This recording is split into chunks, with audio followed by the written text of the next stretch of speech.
Yan ay marker oh. Pagdaan gini. Na slash ra. Wood. Oh, wood. Ito yung hakunan guys. Ito yung example ng nakunan. Bago pa lang oh, fresh Bago na pa. fresh. Fresh Bago na pa fresh pa. hakunan. Ano? Ang nakalagay dito para diamond no? Diamond at maliit na gold bars yung mga phosphorus size. Stone ha. Yun yan. Gemstone or diamond. Yun yun. Okay ni sa agaw. Mm. Yung pumunta kami dito wala pa to. Yung pumunta kami dito guys. Wala kayong nakita dito mga. Ayan, yung pumunta Wala kami kami dito dito guys. dito. Wala pa talaga to.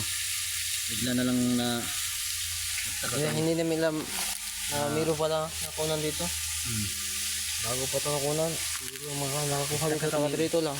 Pero may nagbuldos din sa bangka na. Ibabaw. Presyo lang, bako ang gamit. Ito yung nakunan. Yan ang example ng nakunan talaga. Sarap.